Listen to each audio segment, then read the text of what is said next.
I've never really felt like the Las Vegas Raiders players were not fully bought in.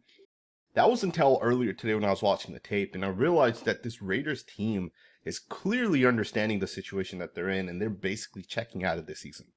Yesterday, the effort I saw from multiple players, the body language kind of came off that, I really don't want to be here anymore at this point.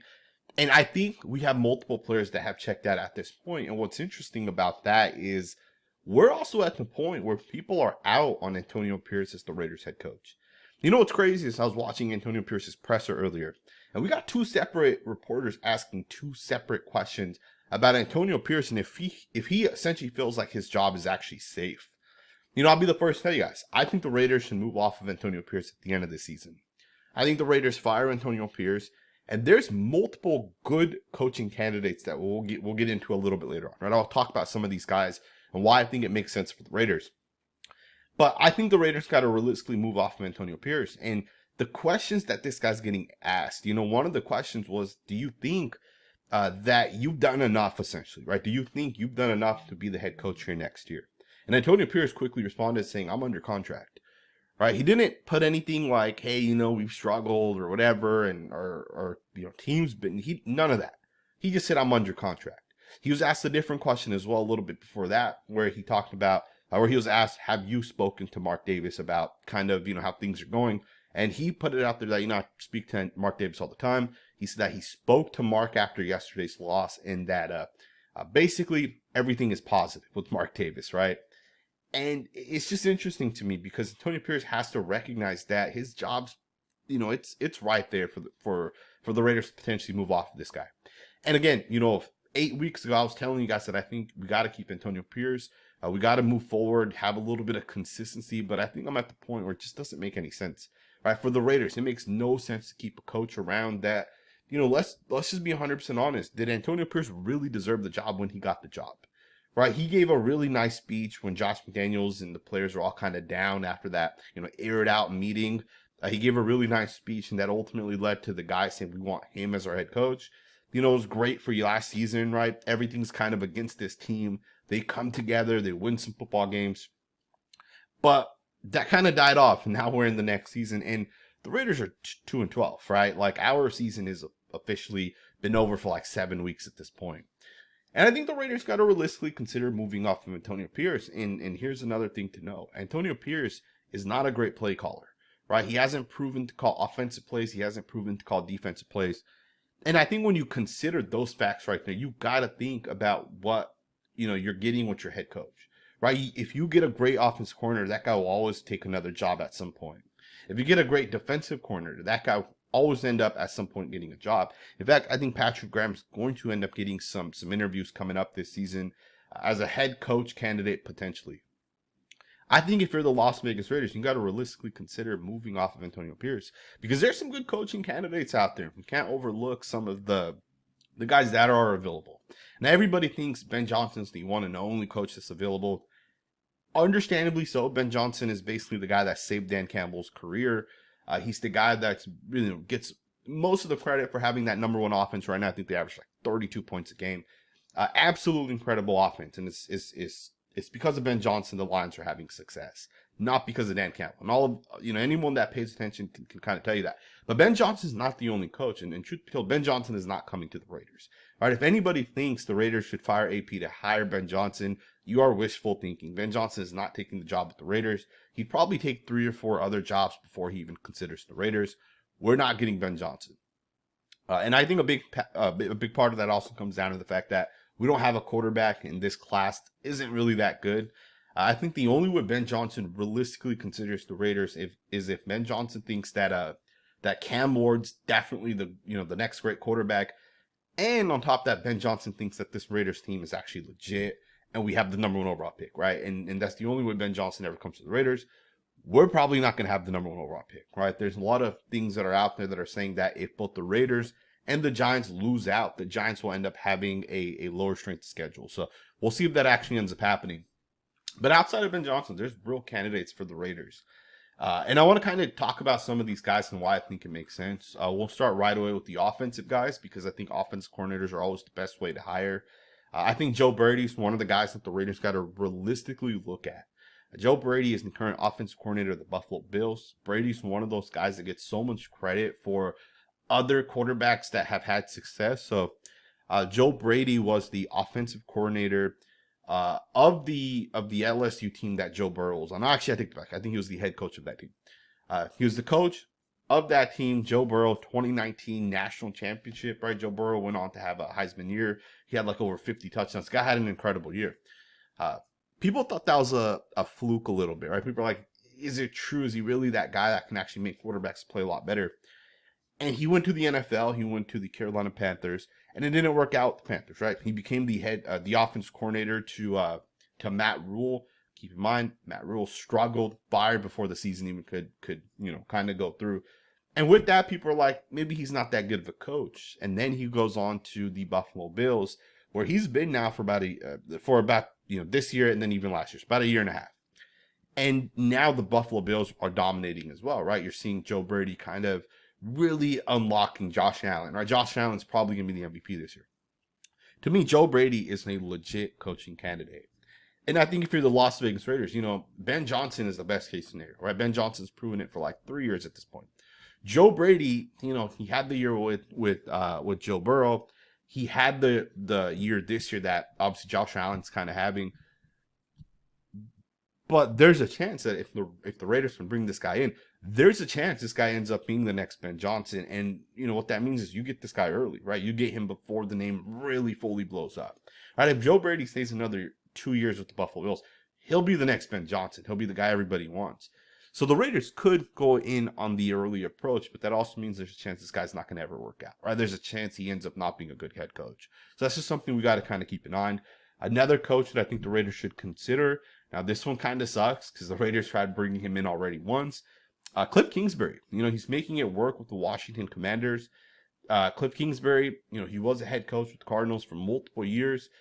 The offense started off well, kind of died off a little bit, but some people think that has more to do with Kyler Murray not being a good quarterback as opposed to Cliff Kingsbury not being a good head coach. Also, the Arizona Cardinals suck at drafting. They suck at developing. And I do think with Cliff Kingsbury, a guy that was about to become the Las Vegas Raiders head coach, offense coordinator, I think he's a guy that you should 100% consider as well for that head coaching position. Right, there are guys right now that are offensive coordinators that are legit in the NFL. Right, they are running teams like legitly. The Atlanta Falcons have Zach Robinson, and I know Zach Robinson isn't going to be a head coaching candidate this cycle, but once the Atlanta Falcons make that move away from Kirk Cousins, I think Zach Robinson is going to get Michael Penix right, and they're going to end up having a lot of success with Penix. And I think at that point he'll also kind of be that candidate. But again, there's a lot of these guys that are good offensive coordinators out there. And if the Raiders want to hire one of these guys as their head coaches, you got to actually just kind of look through and figure out if you want to go the offense coordinator route. Cliff Kingsbury, Joe Brady are probably the two guys. Ben Johnson obviously is another guy, but Ben Johnson's, he's probably going to take the Bears job because of the fact that the Bears have done a lot since like 2021, 2022 to kind of revamp that team. They're in a good spot right now. And I think Ben Johnson, for him to have success, it makes sense to go to a team like the Bears. But I don't think the Raiders as a roster is that bad, right? So I could see Ben Johnson considering it. But Ben Johnson, every team wants him, right? He's the hottest name in football right now. So it's a low chance the Raiders actually bring him in. Another guy that I still like, and I know he hasn't had the type of success this year, is going to be the Texans offensive coordinator, Bobby Slowick. To me, Bobby Slowick is going to at some point become a head coach. Maybe that's this cycle, maybe that's next cycle. He is going to become a head coach, and I think he's a really, really good offensive coordinator. He knows how to design offenses. He knows how to have success. Now, one of the things that I think we're seeing with Bobby Slowick this year is, one, he has a quarterback in his second year, right? Every quarterback, for the most part, has a year or two regression, right? Patrick Mahomes, Jordan Love, that type of stuff's rare. Now, those guys obviously ended up not starting right away either, but with CJ Stroud, he's kind of regressing a little bit, but they're still winning football games, right? And I think that's an important concept to kind of understand.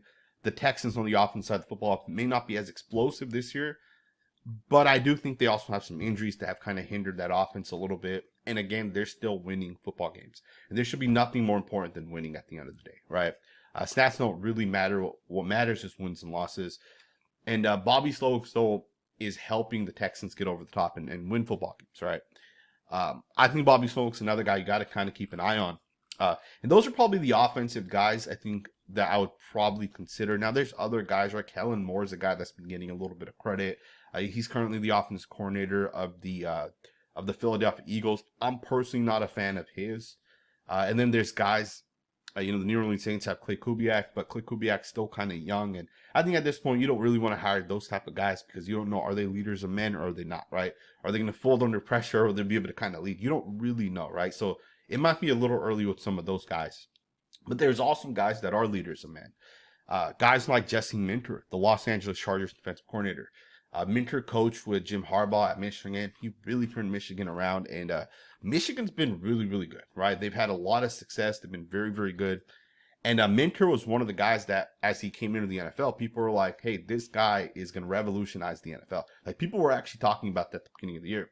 They're like, this guy has so many different play calls that he can run. And I think the Chargers have done a good job, but am I 100% sold that Jesse Minter should be a head coach? I don't know. I think it's debatable. It's kind of like Mike McDaniel, right, who took the job after being a defensive coordinator for the Ravens for a year, went to the Seahawks. The Seahawks are good, but they're not great, in my opinion. And, we don't really know, right? Like, is he going to actually be a good coach or not? Another guy that's kind of up there that I would consider is a former coach. He was with the Tennessee Titans and Mike Vrabel. Vrabel is similar to Antonio Pierce, right, in a lot of ways, but Brady has also called plays, right? He's also shown that he can call plays. Now, he won't generally call plays, though, right? That's one of the things we've got to realize with Brady. But the guy is a good coach. He's had success. He's run defenses that were really, really good defenses. He's the type of coach that people respect as well, right? But he is different than Antonio Pierce in the sense that this guy's had success, right? He's had success with the Tennessee Titans. I think he spent like 5 or 6 years with the Titans. They had multiple years in which they made the playoffs, and then they had a couple years where they were kind of right there. But I do think with Mike Vrabel, the thing you got to realize is we're always going to have to hire that offensive coordinator still. And that's with any defensive-minded head coach, right? You will always have to figure out who that offensive coordinator is going to ultimately be, right? Bill Belichick's another guy I would have considered, right? Obviously, but he ended up picking the UNC job. Brian Flores is another guy I think the Raiders got to consider. Now, Flores, he did have that one opportunity to be a head coach with the Dolphins. It didn't go well for him, right? He didn't realize the politics aspect of being an NFL head coach. He did not realize it, right? He thought, hey, what I do with Bill Belichick in secret, the stuff that we talk about and how we game plan, the way we speak, he thought that stuff was okay. It's different when you're a head coach and you're ultimately the leader. And he's talked about this. He's talked about how he's learned from that experience. He apologized to Tua Tagovailoa, who I believe he's in a lawsuit with. Don't quote me on that. But, Brian Flores can still be a good coach, right? And I think he's another guy the Raiders got to consider.